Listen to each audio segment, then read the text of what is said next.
없어요?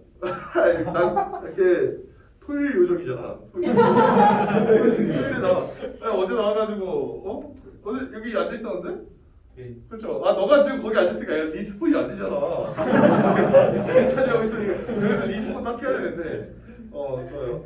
우리 규환가로 갑시다. 이 규환가 같은 경우에는요, 이 규자가 무슨 규자냐면 규방 할 때 규자인데 이 여러분 혹시 그 규수라는 말 들어봤나요?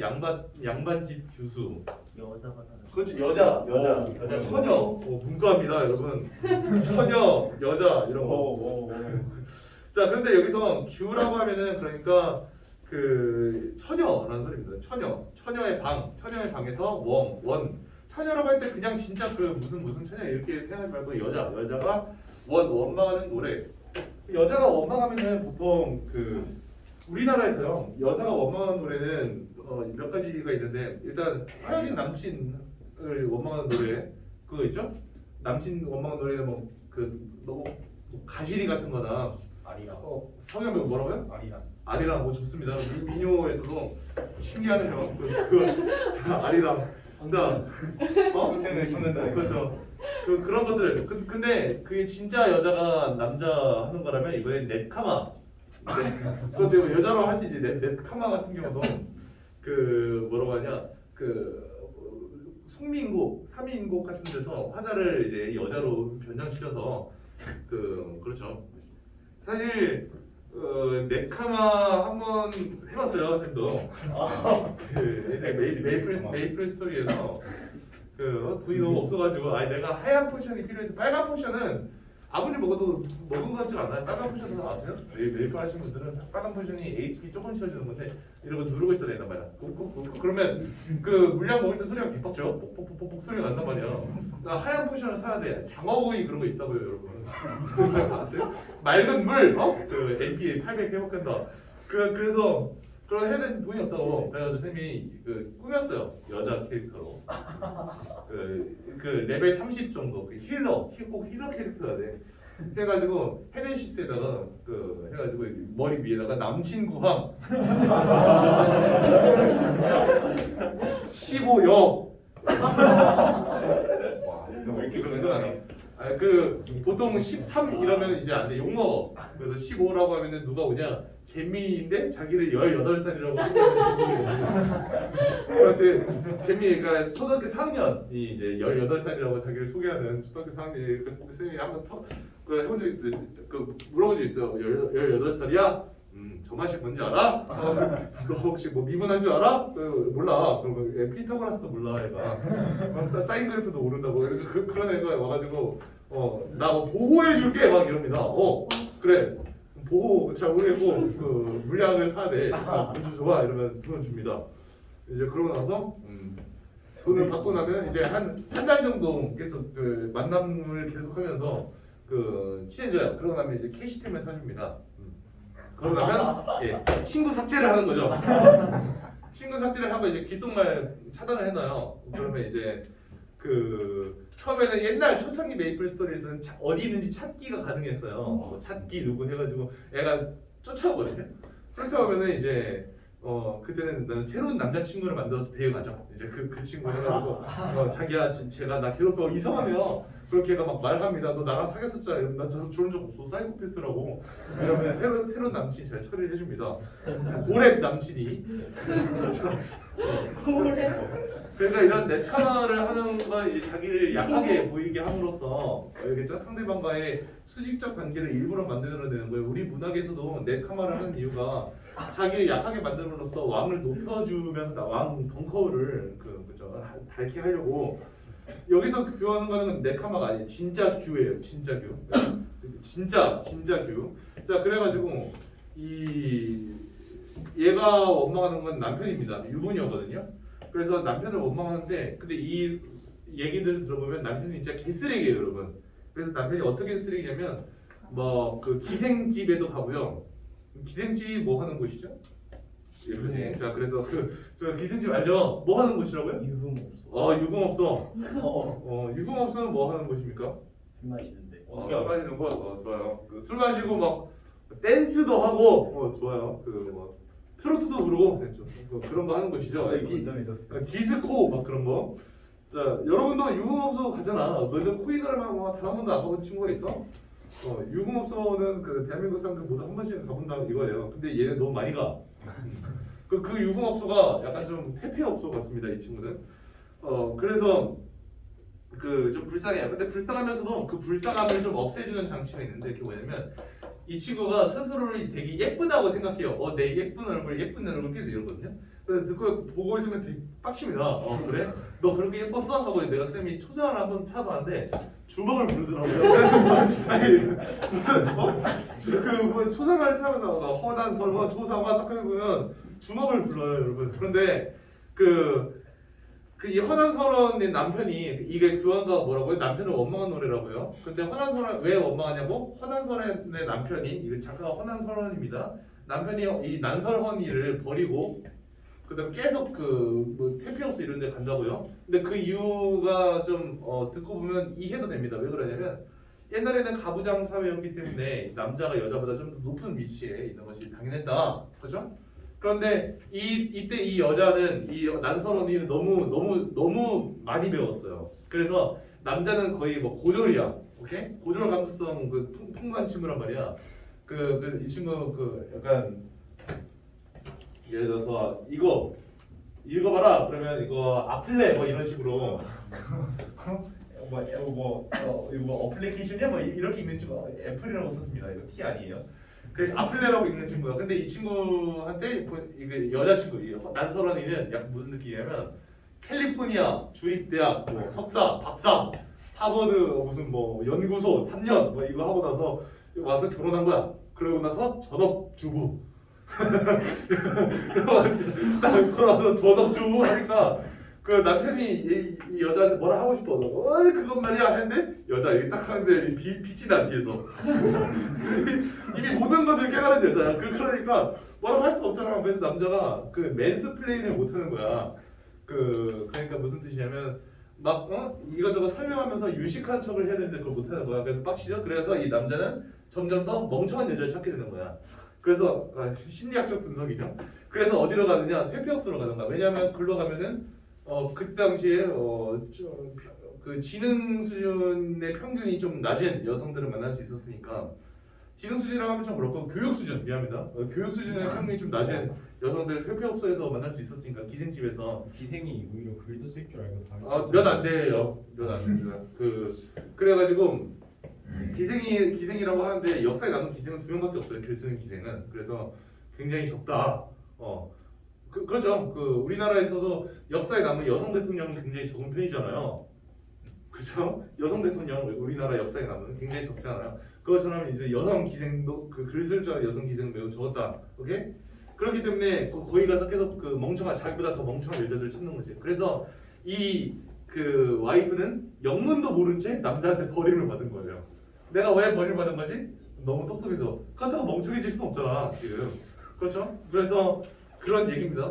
들어보면 이해가 되게 쉽게 되고 잘 읽혀요. 자 볼게요.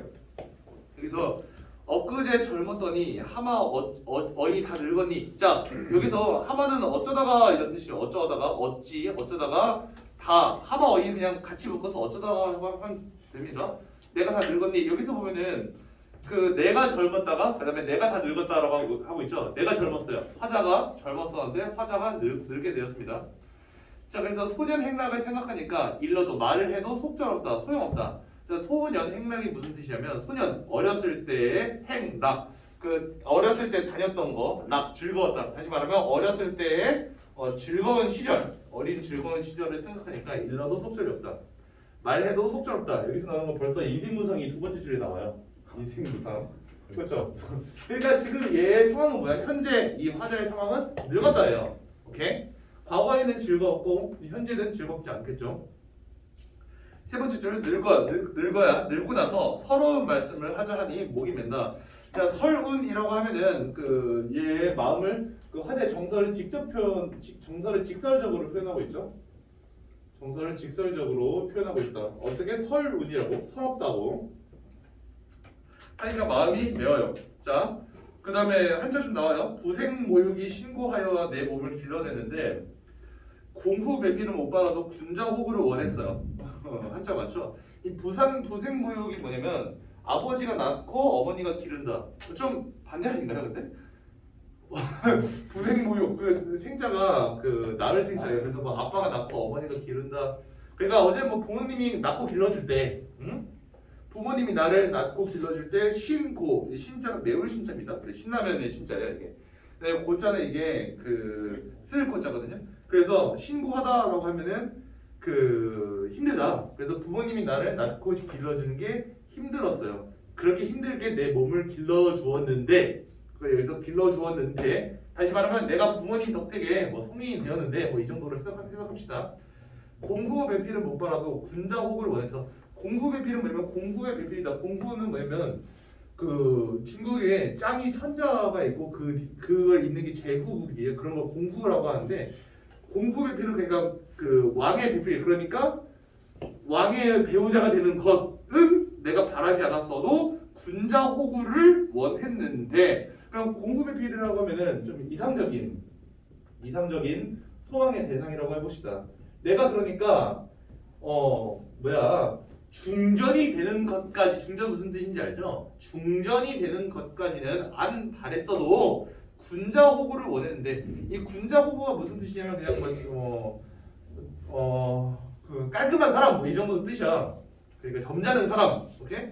호구가 여러분이 아는 그 호구가 아니에요. 그래서 그냥 군자 정도 아니면 점잖은 사람 정도를 원했다. 이거는 현실적인 소망의 대상이겠죠. 내가 이 이상적인 것까지는 안 받아도 좀 현실적으로 이 정도까지는 원했었는데, 그런데 그 다음에 내가 왜 이럴까? 삼생의 원업이요 월하의 연분으로. 자, 삼생의 원업이라고 할 때 이 원자가 위에 나와 있는 그 규원가랑 한자가 똑같네요.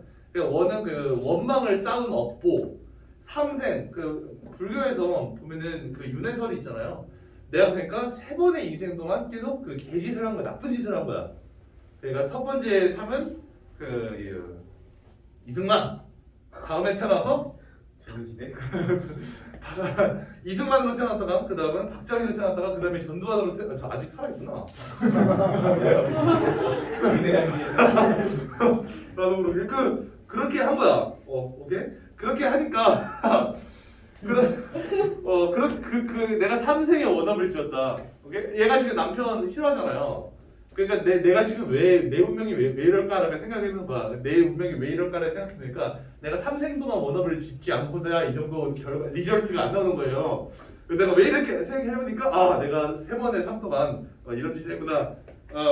요약하자면 운명론적인 사교관이라고 할 수가 있겠죠. 운명론적인 사고. 그러니까 내 잘못이다가 아니라 내 운명이다가 되겠죠. 내 운명.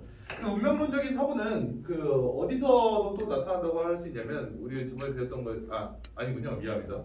자, 그럴 수 있어요. 자, 그래서 삼생의 원업이요 월하의 연분의 월하 노인이라는 전설 속의 사람이거든요. 그 얼마 전에 뜬 그 여성 그 가수 중에 머리카락 딱 반 잘라서 아니 우리나라 사람인데 머리카락 딱 반 잘라서 두 개를 되게 다른 색깔로 염색하면서 피아노 치는 그 젊은 여자가 있었어요. 통통한 편이었고, 그 홍연인가? 그 홍연 그 노래 아세요? 그 누가 불렀죠? 안예은? 그 홍연이라는 노래 못 들어보신 분 많을 것 같은데 내용이 뭐냐? 그 남자랑 여자랑 뭐 붉은 실로 입는다 뭐 이런 내용이에요. 아주 요약을 한 거야. 근데 남자랑 여자랑 붉은 실로 입는다는 게 뭐냐면 그게 월하 노인의 그 전설이거든요. 그 우리나라 그 외국에는 이제 그리스 쪽에는 큐피드가 있잖아요. 큐피드가 준비하시고 쏘세요 하면 이제 딱 맞고 이제 사랑이 딱 빠지는 거잖아, 그렇지? 우리는 그렇지 않아요. 우리 노인이 가가지고 호호호 이러면서 실을 이렇게 딱 이렇게 뒤에 묶어줍니다. 에헤 하고 이제 남자한테 묶어줘요. 그리고 여자한테도 실을 한쪽으로 묶습니다. 히히 하고 묶어요. 오케이? 그 다음에 이제 월하 노인이 그걸 가지고 쭉 당겨, 쫙 하고 당겨. 그냥 실을 양쪽으로 묶고 가운데서 이렇게 당기면 둘이 점점 가까워지잖아요. 가까워지죠? 그래서 결국 결혼하게 된다. 그게 이제 월하 노인 썰입니다. 그러니까 여기서 월하의 연분으로 이거 뭐야? 나는 원하지 않았는데 노방난 놓치다가 잘못 실 연결해줘서 내가 얘랑 만난 거 아니야? 이 운명론적 사고죠. 운명론적 사고. 그래서 내가 누구를 만났냐? 자, 여기 좀 살벌하게 나옵니다. 장안, 유협, 경박자. 그 무슨 뜻이냐면 장안의 화제라고 하잖아요. 장안은 도성 이런 뜻인데, 그러니까 서울 내 최고로 유협 노는 거 좋아하는 경박한 놈. 그러니까 노는 거 좋아하는 경박한 놈. 저 되게 직설적으로 욕하고 있어요. 그러니까 화제 남편을 지칭하는데 이 지칭하는 말에서 드러나는 정서가 어떤 정서가 드러나냐면 부정적이다. 부정적. 그다음에 원망도 드러난다고 할 수가 있겠죠. 장안, 유협, 경박자. 유협이 무슨 말이라고? 그 놀기 좋아하는 경박한 놈. 그 협이 뭐냐면 무협지에 나오는 그 무협지 그 싸우면서 돌아다니는 친구들이 무협지잖아요. 유협은 뭐냐면 무협의 반대인가요? 유협은 그 유흥할 때 유자예요. 그래서 놀면서 돌아다니는 놈. 경박한 놈. 이거를 내 꿈같이 만나있다. 꿈같이 만나서 너무 행복해요. 이것은 꿈인가 이게 아니라 어쩌다 보니까 만나있다. 꿈같이는 그러니까 내 의사가 아니라는 거죠. 내 의사랑 상관없이 운명적으로 만났다. 꿈같이 만나서 자 그 당시에 그러니까 젊었을 때 시집살이 할 때는 그 당시에 용심 쓸 용자거든요. 마음을 쓰기가 그러니까 시집살이 처음 할 땐 다 여성들이 고통을 많이 호소를 한다고 해요. 그 옛날에 그래가지고 그 옛날에 처음 가면 뭐 시어머니 눈치 보고 이런 거 많이 한다고 했잖아요. 그래서 이런 경박자를 만나가지고 내가 처음에 그 초기에 용심 마음 쓰기가 살얼음이죠. 살얼음 디디는 듯했다. 그러니까 맨 처음에는 이제 내가 남편의 시중 들고 그러는 게 좀 조심스럽고 그랬다. 비유가 보이죠? 어떤 비유입니까? 살얼음 디디는 듯했다.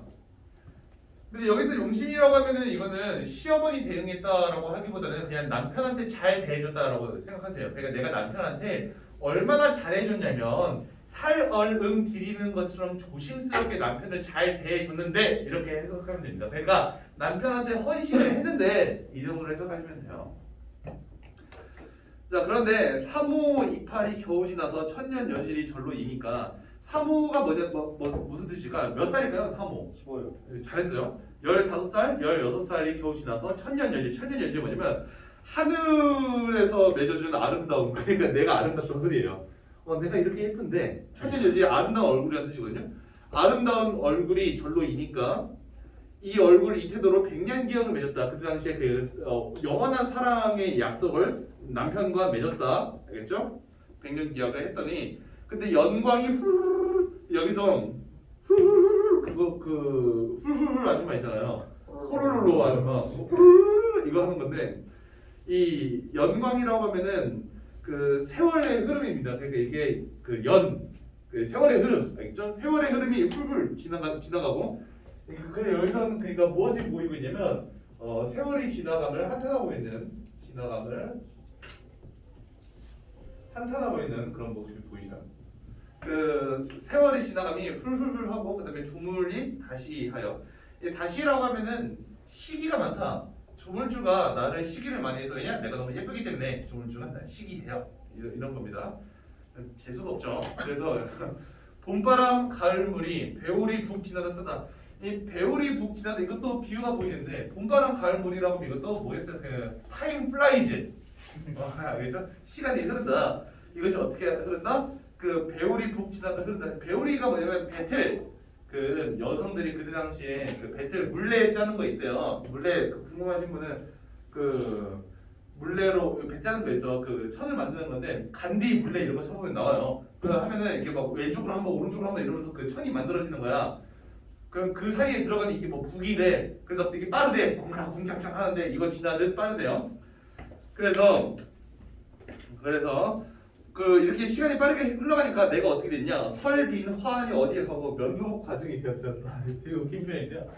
설빈 화환이라고 하면은 이게 그 하얀 꽃 같은 얼굴. 그러니까 젊었을 때의 얼굴. 이게 대조돼요.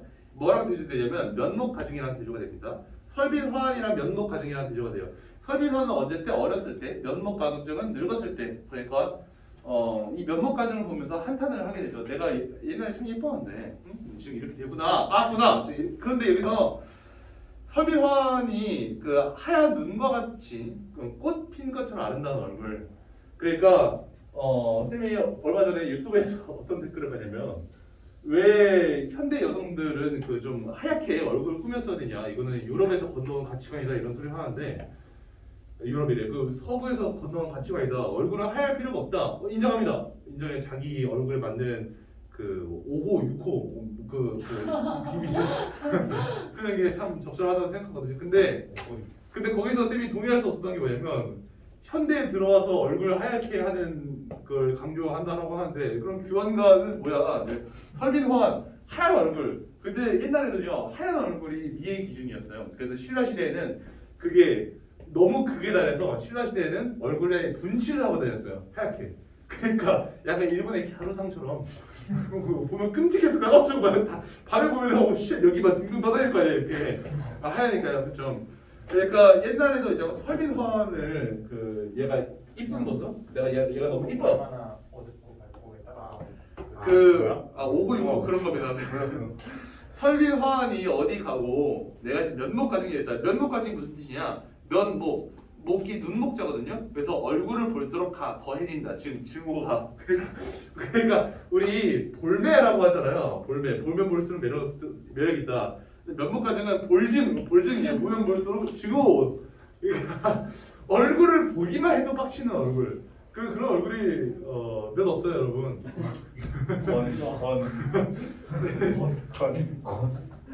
보기만 해도 야 그래. 너는 내 인내심을 길러주는구나. 긍정적으로 이제 인식할 수 있는 많이 없어요, 여러분. 그래요. 자, 그래서 이게 되었대요. 그래서 내 얼굴 내가 보니까 어느 님이 날 괴소냐? 어느 님도 날 괴지 않겠다. 서리법이죠. 그러니까 누구에게도 사랑받을 수 없다는 거예요. 그렇기 때문에 이거는 그 체념, 그죠? 체념이랑 한탄. 그러니까 그때 당시에는 그 얼굴 리프팅 그런 게 없잖아요. 무슨 알라딘 필링 그 알죠? 그 피부과에서 20만 원 그 15% DC 이벤트 이러면서 여기 얼굴에 주사 놓고 그 뭐라 해야 세르제 아닌가? 얼굴에 주사 놓는 거. 보톡스 하고 그다음에 코에 놓고 그 옛날에는 근데 한의원에 가서 보톡스 넣어주세요 그러면 보독스? 보독수? 그게 뭐야 이런단 말이야. 그러니까 옛날에는 얼굴 그런 게 없었잖아. 그치? 그렇기 때문에 늙으면 도리가 없어요. 그렇죠? 그러니까 이렇게 늙고 나니까 어떻게 할 수가 없는 거야. 그러니까 체념과 한탄을 하게 되죠. 어느 님한테도 날 사랑해주지 어느 님도 날 사랑해주지 않을 것이다.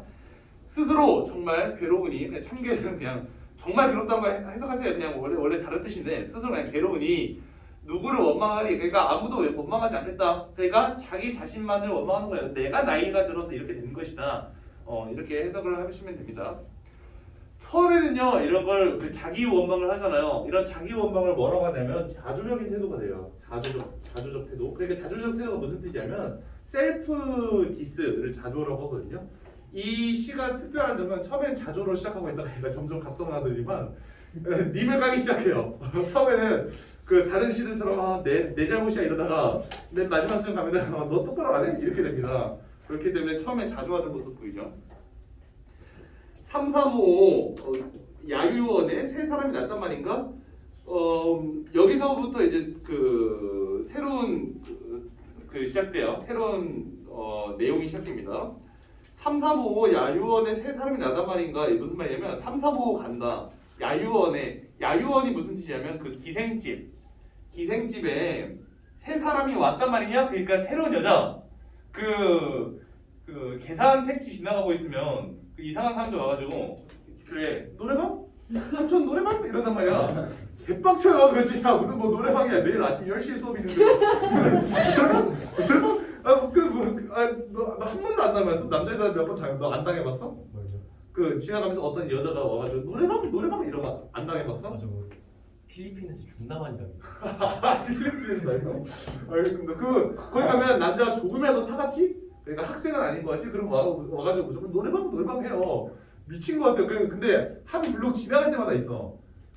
그 세력이 있나 봐. 약간 여기부터 여기까지 무슨 그룹 여기서 어떻게 무슨 그룹 이런 식으로 있나 봐. 그래서 보면 쫓아오는 사람도 있어. 제일 무서워. 어떤 깡패같이 생긴 사람이 와가지고 러시아 아가씨 있어요 막 이러는데 러시아는 무슨 러시아 아가씨 있대. 그게 뭐예요? 그게 바로 여기서 나오는 그게 뭐야 노래방이? 야 이거 야유원이야. 근데 야유원에 새 아가씨가 왔단 말이야. 뉴페이스. 오케이? 새로 데뷔를 한 거예요. 데뷔를 했는데 데뷔를 해가지고 이제 3, 4, 5 가는 겁니다. 새로운 아가씨가 와도 이제 누구와 그녀를 차지할 것인가 약간 이런 마인드로. 근데 문제가 뭐냐? 그런 거는 상관없는데 문제는 내 남편이 거기 껴있는 게 문제인 거 아니는 거지. 그치? 거기 가 새로 야유원에 새로운 사람이 오면 상관없어. 거기 그래서 남자들이 구경 간다? 상관없어. 근데 그 구경 가는 사람 중에 내 남편이 있다? 그건 상관이 있어. 그렇죠? 그래서 문제가 되는 거예요. 그래서 세상이 났단 말이니까 그래 여기서는 그러니까 뭐 비판하는 거라고 할 수 있냐면 남편의 향락이 뭐냐면 그 너무 즐거움만을 추구하는 남편의 향락적인 생활을 비판하는 거라고 할 수가 있겠죠. 남편의 향락적인 생활을 비판하는 것이야. 그러니까 그래서 들어봅시다.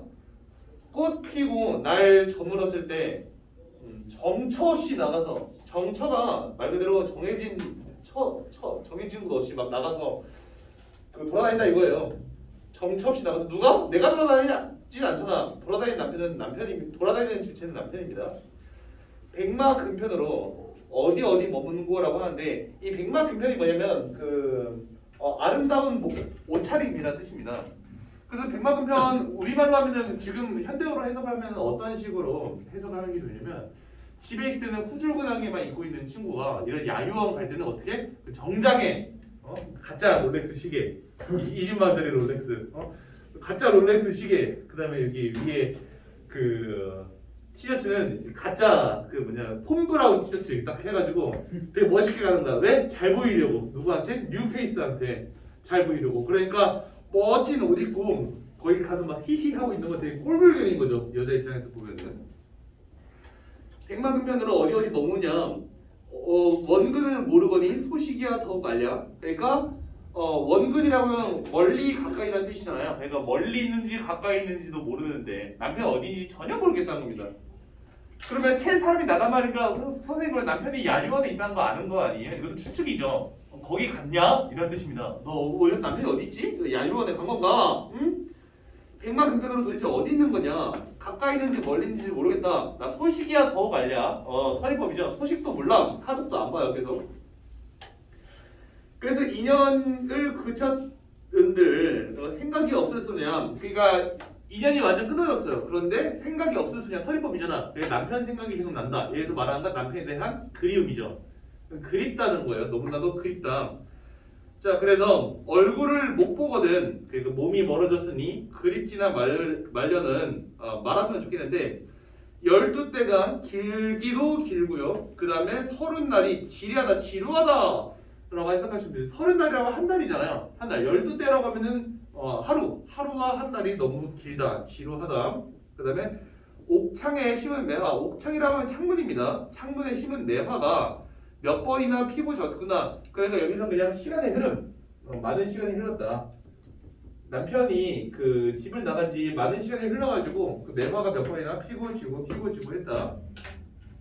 절대 제발 여기서 매화를 무슨 충성심 그런 걸로 해석하지 마세요. 알죠? 매화 여기서 충성심 같은 걸로 해석하면 그때부터 꼬이는 거야. 자, 그 다음에 겨울밤이 차고 찰 때 자취눈이 섞었을 때 자취눈이라고 하면은 안 그래도 짜증나 죽겠는데 눈이 막 들이쳐서 그러니까 화자가 더 짜증을 느껴. 그러니까 여기서는 화자의 쓸쓸함을 심화시키는 길게 쓸게요. 쓸쓸함을 심화시키는 이런 거 뭐라고 하죠? 그렇죠. 잘했습니다. 객관적 상감을. 근데 여기가 대구법으로 되어 있네. 대구법 다른 말로 유사한 통사구죠. 그래서 어떻게 대구법이 되어 있냐면 그렇죠. 바로 여름날 길고 길째 구준비도 무술일고까지가 무슨 일이냐? 왜 이렇게 많이 나와? 그렇죠. 생각보다 길어요. 그러니까 봐봐 여기서 그 자취눈이랑 구준비는 화자의 외로움 다른 말해도 똑같죠. 고독함, 쓸쓸함 이런 것을 심화시키는 객관적 상가물이다. 뭐가 두 가지 자취눈이랑 구준비가. 자, 그다음 삼춘 화류 호시절인데 난 경물이 시름 없다.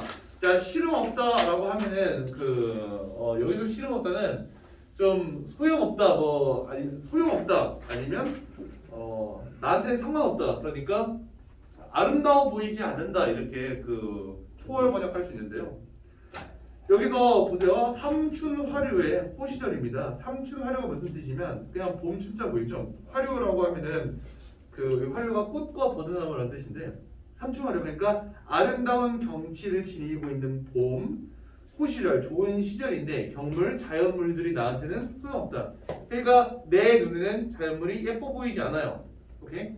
자연물이 예쁘지 않습니다. 그 이유는요? 내가 지금 어떤 정서를 가지고 있기 때문에 그리고 쓸쓸한 정서를 가지고 있기 때문에 자연물이 나한테는 예뻐 보이지 않아. 그 정도로 그냥 봄이 왔는데도 불구하고 봄을 즐기지 못하는 화자의 모습이 보여지고 있죠. 자, 그다음 가을 달 방에 들고 실소리 상에서 울제. 자, 실소리라고 하면 귀뚜라미라는 소리인데 그 실소리 쓸쓸히 울다 여기서 귀뚜라미가 쓸쓸히 우는 거 감정이입이라고 보실 수 있습니다. 어떠한 감정이입이냐면 똑같아요. 쓸쓸함, 화자의 쓸쓸함, 외로움 똑같은 말이잖아. 쓸쓸함, 외로움, 고독함 이런 것이 지금 실소리한테 이입이 된 거야. 그래가지고 귀뚜라미 울음소리가 나한테 내 울음소리로 들리는 거죠.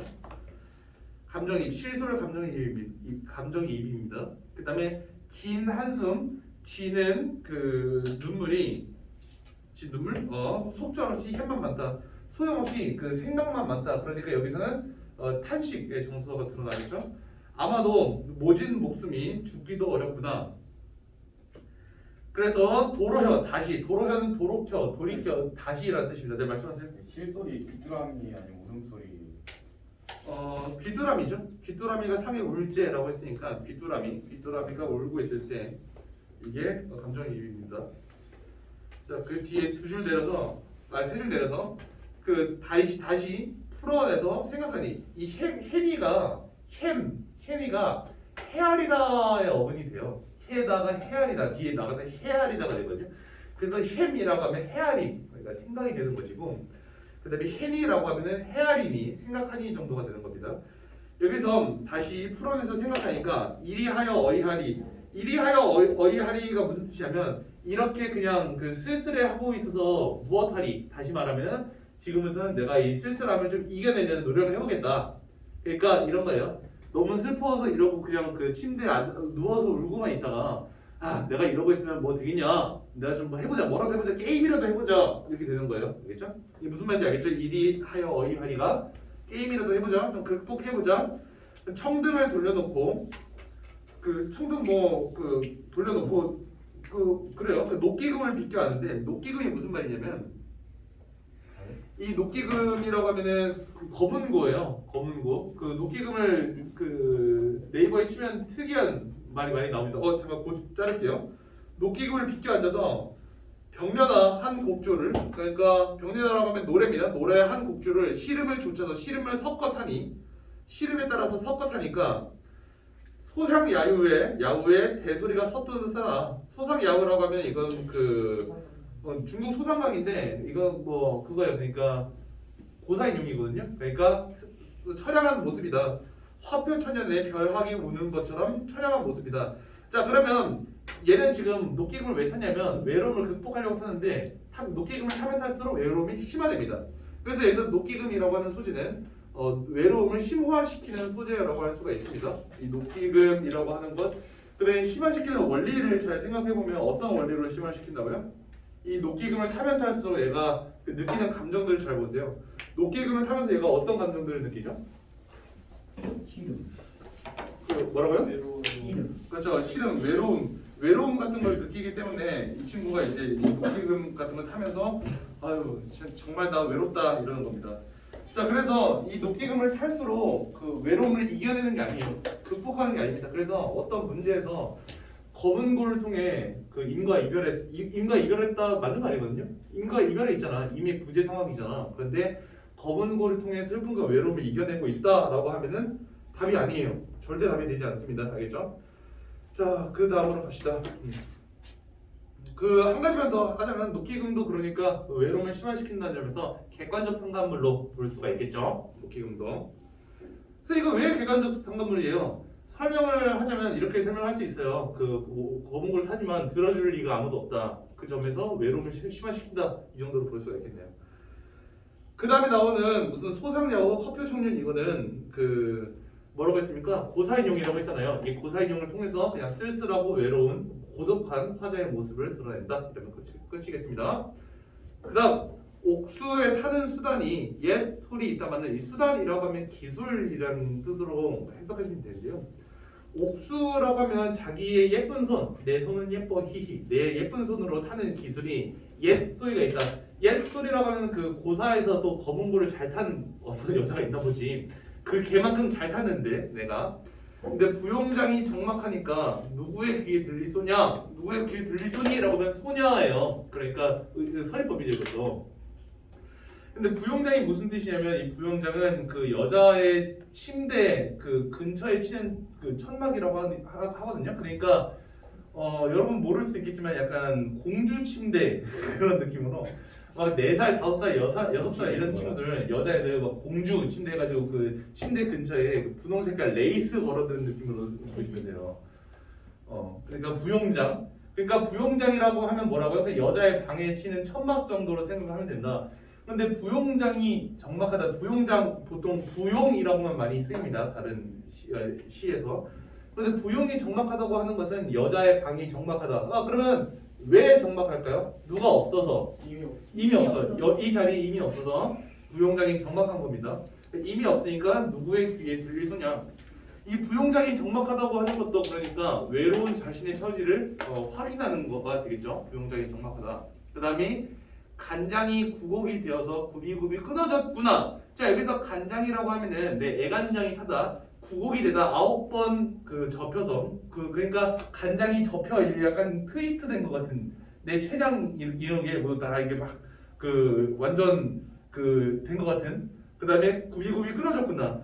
여기서 보면은 그렇죠. 간장이 끊어지는 아픔. 그러면 여기서 왜 아프냐? 외롭기 때문이겠죠. 어쨌든 간장이 구곡될 수가 없고 그다음에 굽이굽이 끊어질 수가 없기 때문에 이거는 어떤 표현법이라고 볼 수 있냐면 과장법으로 볼 수가 있겠죠. 그다음 차라리 잠을 들어서 내가 꿈에나 보려고 하니까 바람에 지는 입과 풀 속에 우는 짐승이 무슨 일 원수가 돼서 잠이나 깨우느냐. 여기서 잠을 들어서 꿈에 누구를 보려고 하는 거죠? 그죠? 남편 입을 보려고 하잖아. 그러면 여기서 그 잠을 들어서 꿈에서 보려고 한다는 것은 그럼 이 꿈이라고 하는 게 어떤 공간이냐를 생각해 본다면 이 꿈이라고 하는 것은 꿈은 그 임을 만날 수 있는 공간이잖아요. 그러면 여기서 봐봐 얘들아, 이 꿈이라고 하는 것이 임을 만날 수 있는 공간이잖아. 그런데 이것은 또 우리한테 무엇을 알려주냐면 꿈은 현실이 아니잖아요. 그렇죠? 그렇기 때문에 이런 현실에서는 임을 만날 수 없다. 그러니까 내가 꿈에서 임을 만나겠다. 이것은요 여러분 이 꿈이라고 하는 건 그래서 두 가지를 뜻하는 거야. 첫 번째가 뭐라고요? 첫 번째는 임을 만나고 싶은 소망을 드러내죠. 그죠? 이렇게 이 꿈이 임을 만날 수 있는 공간이니까 꿈에서 임을 보려고 한다는 것은 임을 만나고자 하는 소망이 가득하다는 겁니다. 이거 소망. 그리고 이 꿈이 나타내는 두 번째는 뭐냐면 그러면 꿈에서만 임을 만날 수 있다는 점에서 현실에서는 임을 만날 수 없다는 인식이죠. 그게 뭐냐면 꿈은 또 이거죠.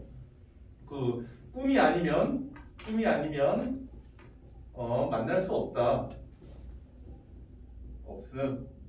이게 그러니까 이게 화자의 처지를 드러내는 겁니다. 외로운 처지를 드러내게 되겠죠. 자, 그러니까 이 꿈에서 님을 보려고 합니다. 그런데 이 꿈을 깨게 또 만들어요. 이 꿈은 행복하겠죠. 얘한테 님을 보니까. 그런데 여기서 바람에 치는 잎, 그 다음에 풀 속에 우는 짐승. 이 잎과 짐승은 무슨 일 원수 졌길래 나의 잠을 또 깨우느냐? 는다라고 돼 있는데 이거 그 중세국어에서 2인칭 그거잖아요. 2인칭 의문형이잖아요. 그러니까 너희들은 무슨 일을 원수 줬길래 잠을 깨우냐? 그러면 여기서 지는 잎이랑 짐승은 어떤 역할을 한다? 방해물. 그렇죠? 방해물. 어떤 방해물? 잠을. 그렇죠. 잠을 깨게 하니까 만남을 방해하는 거죠. 잘했습니다. 방해물이라고 할 수가 있겠죠. 그러면 여기서 원망의 대상이라고 하면 잎과 짐승 얘네들한테 원망을 하고 있다고 할 수가 있겠네요. 그 다음에 조금 어려운 부분인데 잘 보겠습니다. 천상의 견우직녀가 은하수 막혔어도 7월 7석에는 1년 1도 실기치 않는다. 여기서 1년 1도 실기치 않는다. 이건 무슨 말이냐면 실기 어기다. 약속을 어기지 아니하거든. 이게 무슨 말이냐면 7월 7석에 1년에 한 번 만나는 약속은 어기지 않는다. 그 견우와 직녀 얘기가 있잖아요. 혹시 모른다면 그 은하수 뭐라고 해야 되냐 그런 거 있어. 자 해가지고 얘들은 그 위에 천상세계 은하수에 살아요. 그러니까 은하수에 사는 게 아니라 은하수를 사이에 두고 살아요. 그러다 보니까 이 친구들은 굉장히 만나기 어려운 구조야. 사회 구조적으로 이 견우 중에서 만나기 어렵다고. 근데 그럼에도 불구하고 만나잖아. 오케이? 그러니까 얘들 보니까 은하수로 가려져 있어도 만난다고. 근데 그 아래 보니까 우리 이미 가신 후에는 무슨 약수가 가렸길래 오거니 가거니 소식조차 그쳤는고. 자 여기서 그러면 이 부분 우리가 한번 봐요. 견우와 직녀가 있고 그 대척점에 서 있는 게 대조되는 게 누가 있냐면 화자 그리고 임이 있잖아요. 자 그러면 견우와 직녀는 어떤 장애물이 얘들을 가리고 있지? 은하수. 그렇죠. 정확히 은하수가 얘들을 가리고 있단 말이야. 은하수가 얘들을 가리고 있지만 그래도 1년에 한 번 만나요. 그래도 불구하고 만남, 은하수에도 불구하고 만남을 이어나간단 말이야. 그런데 화자와 임은 무엇으로 가려져 있는지 모르겠는데 그래서 재회를 하지 못하고 있어요. 그래서 이게 뭐냐면 자 어려운 부분입니다. 제일 중요한 부분이고 생각을 해보면 이 세상에 그 어떤 방해물이 그렇게 대단해서 은하수보다 더 대단한 방해물이 있을까요? 없을 거 아니야. 그렇죠? 그래서 생각을 하는 거야. 얘들은 은하수로 가려놨는데도 이렇게 만나는데 너와 나 사이에 도대체 무엇이 있길래 못 만나는 것이냐? 그러면 진짜 방해물이 있기 때문에 못 만난다는 인식보다는 이미 찾아오지 않는다는 인식인 거죠. 이해하기 어렵습니다. 한 번만 더. 얘들이 이래도 만난다. 니는 왜 안 옴? 오케이? 니는 왜 안 옴? 그러면 여기서 화자와 임 사이에 방해물로 제시된 것이 있긴 있어요. 약수라고 하거든요. 근데 약수가 전설 속의 방해물인데 전설의 방해물입니다. 이게 뭐냐면 약수가 중국의 어떤 강이거든요. 근데 이게 어떤 강이냐면 거기 그 약수에서만 중력이 되게 강하게 흐른대요. 무슨 소리냐? 보통 물은 뜨잖아요. 물 위에 뭐 그 이파리 같은 거 탁 뜨면 뜨잖아. 근데 약수는 그 위에 이파리를 탁 하고 던져 이파리가 확 가라앉는데 그러니까 그 약수를 지날 수가 없다는 거죠. 그러면 뭐 스쿠버 다이빙 만들어서 이렇게 해가지고 뻘뻘뻘 하면서 지나가는 거 아닌가? 몰라. 근데 지나갈 수 없어. 그러니까 배가 못 다니는 거야. 그러니까 님과 나 사이는 도대체 어떤 약수로 가려놨길래 가렵반데 어떤 약수로 가려져 있길래 이거는 원망인 겁니다. 이거는 그러니까 방해물에 대한 원망이 아니지. 절대로 약수에 대한 원망이 아니야. 방해물에 대한 원망이 아니라 이 어떤 방해물이 있던지 간에 이걸 뛰어넘지 못하는 임에 대한 원망이 되겠습니다. 아시겠죠? 이 대조되는 거 어떻게 대조되는 거라고요? 이 견우 중에는 극복을 하는 친구들인데 이 화자임은 뭘로 가려지는지 왜 안 온다 이 상황 그러니까 대조가 되죠. 만나고 만나지 못하는 상황이 대조가 된다고 할 수가 있겠습니다. 그다음 오거니 가거니 하는 소식조차 그쳐 있느냐. 자 계속 임을 그리워하고 있죠. 난간에 빗대어 서서 임 가신데 임이 마지막으로 출몰했던 그곳을 바라보니까 초로는 맺혀 있고 모운이 지나간다. 이 초로가 무슨 뜻이냐면 그 풀에 맺힌 이슬이에요. 근데 초로가 맺혀 있다라고 하는 게 무엇을 나타내냐면 그 화자의 눈물이 맺혀 있는 것과 비슷합니다. 그래서 이 초로가 맺혀 있다라고 하면은 이게 그 감정이입이라고 보시면 돼요. 그러니까 이슬이 맺혀 있다라고 하는 게 어떤 걸로 보시면 된다고? 내 눈물이 맺혀 있다 이렇게 보시면 돼요. 그러니까 감정이입이라고 보면 되고요. 모운이 지나간다라고 하면 이 모운이 그냥 쓸쓸한 구름이 지나가고 있다. 그곳에 쓸쓸한 구름이 지나가고 있다. 그럼 여기서 모운이 지나가는 것은 쓸쓸함을 나타내는 가장 객관적 상관물이 되겠죠. 이 시에서 헷갈리는 것 중 하나는 그 감정이입이냐 아니면 감정이입이 아닌 객관적 상관물이냐 이게 좀 헷갈리는 분야인데 그것을 논할 때는 그냥 외우면 돼요. 실소리랑 그다음에 초로 이거 두 개만 객관적 상관물이다 이렇게 하면 되게 깔끔해집니다. 그다음 중림이 푸른 곳에 새 소리가 더욱 서럽다. 미안합니다. 이것까지 감정이입이네요. 그 중림이라고 하면 대나무 숲 푸른 곳에 새소리가 더욱 서럽구나. 오케이? 새소리가 더욱 서럽구나. 이것도 감정이입이 되겠죠. 새소리가 더욱 서럽구나. 자, 그다음 새소리가 굉장히 그렇죠. 왜냐하면 새소리는 그냥 새소리인데 화자의 감정이 이입돼 있으니까 서럽게 느껴지는 겁니다. 중립은 감정이 아니에요. 그렇죠. 왜냐하면 중림은 그냥 그 어떤 새들의 보금자리 정도가 되겠죠. 그래서 그 대나무 숲에 새들이 이렇게 오고 가면서 하는데 새 소리가 매우 서럽다. 그다음에 마지막 네 줄 남았네요 드디어. 세상에 서러운 사람이 수없이 많다고 하겠지만은 박명한 홍한이야 나 같은 이가 또 있을까? 그러니까 박명하다가 그 원래 무슨 뜻이냐면 짧게 살다라는 뜻인데 괴롭다라고 하시면 됩니다. 괴로운 홍한은 뭐냐면 예쁜 여성. 그러니까 나처럼 예쁜 여성이 이렇게 괴롭게 사는 예쁜 여성이 나 같으니 또 있을까? 서리법이죠. 그리고 박명하다라고 하는 것은 이거 운명에 관련된 거거든요. 그러니까 나처럼 이렇게 운명이 안 좋은 여기서도 그러니까 자조적인 태도라고 할 수도 있고 그다음에 운명적인 태도, 운명론적 태도, 자조 그다음에 운명론적인 태도가 보이죠. 자, 이것들은 다 정리를 해주고 있어요 쌤이 뒤에서. 그 다음에 아마도 이 임의 지위로 살동을 하여라. 지위로가 무슨 말이냐면 이 임의 행동으로 이 임이 어떻게 행동하느냐에 따라서 내가 살 듯 말 듯 하여라. 내가 그러니까 지금 곧 죽을 수도 있다. 나 죽어 이러는 겁니다. 여기서 그러니까 그 마지막 이 한 줄은 무슨 뜻이냐? 원망 또는 뭐 비난 이런 것을 말을 할 수가 있어요. 그냥 뒤로 넘어가서 거기서 이제 화자의 태도 부분을 보겠습니다. 그래서 근데 여기 위에 그 아까 그 원수로서 잔조차 깨우는 날이잖아요. 여기는 그냥 그 서리는 아니고 그냥 물음만이죠. 그렇죠. 물음. 너 진짜 나쁜 거구나. 그러니까 어떤 일이 원수였는지 그게 중요하지 않잖아요. 잔수추가 깨우느냐 나쁘다 너희. 그냥 서리는 아니라는 거죠. 그렇게 네, 서리로 볼 필요 없어요. 여기서 서리를 따질 필요가 없습니다. 근데 뭐 질문한 거 아니었어요? 오영군? 그러니까 오영군이가 되게 자세하게 연구하셨다 했잖아요. 만족스럽나요? 다행이네요. 자, 또 질문? 그래? 없나요? 자, 그러면 그 뒤에서 보면 화제의 태도가 보여요. 화제 태도에서 그게 제일 중요한데 자조하고 실험 있죠. 그다음에 운명론적 사고, 운명 있고 탄식하고 원망론잖아요. 그래서 자조를 보면은 내 얼굴이 내가 보니까 어느 힘이 나를 될 거냐. 서리도 나타나지만 이제 자조가 중요한 거죠.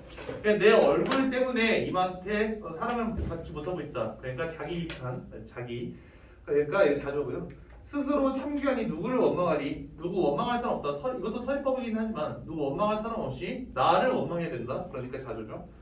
박명한 홍한이야 나 같은 이 또 있을까? 이거 자조오면서 운명이니까 뒤에 운명에서도 나오게 됩니다. 그다음 운명 삼생의 언어 월하의 연분 그렇죠. 그다음에 박명한 홍한 탄식 부분 볼게요. 탄식 부분은 막 한숨, 눈물, 속절없이는 소용없이 내 생각만 많다. 원망 장한 유적 경박자를 만났다는 부분. 그 다음에 335 야유원에 세 사람이 났냐? 너 거기 가서 거기 가서 또 뭐 놀고 있는 거 아니냐? 추측하고 있는 부분이거든요. 거기 가 있다는 게 아니에요. 그러니까 조심해야 되는 게 화자는 얘가 어딘지 몰라요. 오케이? 근데 거기 가 있는 거 아니냐? 추측하고 있는 거란 말이야. 근데 거기 가 있는 거 아니냐라고 추측하고 있다는 것은 다른 말로 하면은 얘가 그만큼 방탕하고 놀기 좋아하는 임이라는 거죠. 그래서 원망하는 겁니다. 그 다음 백마담편으로 어디 머무냐 그렇게 멋있는 옷 입고 어디 머무냐 우리 임 가신 후에는 어떤 약수가 가려져 있길래 소식조차 끊어져 있냐 이 임이 지위로 살동말동하다. 그 다음에 그 뒤에 보면 화자의 처지와 그 앞에 부분이군요 여러분. 화자의 처지와 그 앞에로 넘어가 보세요.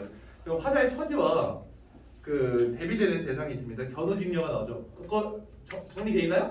안 돼 있나요? 안 돼 있어? 그러면 그 앞에다 정리했으니까 그것만 우리가 한 번 더 얘기해 주자면 견우직녀랑 대비 대조가 된다고 했었잖아요. 그 화자랑 임은 그 약수가 가려져 있다. 어떤 약수가 가려져 있길래 그리고 얘들은 어떻게 돼 있죠? 은하수로 가려져 있잖아. 그렇죠? 근데 이 친구들은 은하수로 가려지는데도 1년 1도 그러니까 1년에 한 번 만난다는 실섭실일을 그 1년에 한 번 만난다는 그 약속을 실기치 아니한다. 그 약속을 깨지 않는데 왜 이 임은 나오냐? 그러니까 대비가 되는 거죠. 이렇게 대단한 그 방해물을 가진 친구들도 계속 만나는데 왜 임은 안 오냐? 대비가 되면서 임에 대한 원망이 더 강조가 되고 그 다음에 자신의 외로운 처지가 더 강조가 되는 거다라고 하실 수가 있겠습니다. 아시겠죠? 자 여기서 이거는 마무리 지어보죠. 네 질문하세요. 약수가 가렸다고 볼 수 없지 않나요? 어떤 약수가 가렸길래 그렇죠. 그 진짜 약수로 가려져 있다라고 할 수는 없고 그만큼 얼마나 대단한 장애물로 가려져 있길래 그러니까 비꼬는 거죠. 너는 얼마나 대단한 장애물이 있길래 못 오는 거냐. 그렇기 때문에 여기서는 장애물에 대한 게 아니라 임에 대한 원망이라고 볼 수가 있는 거죠. 감사합니다. 좋아요.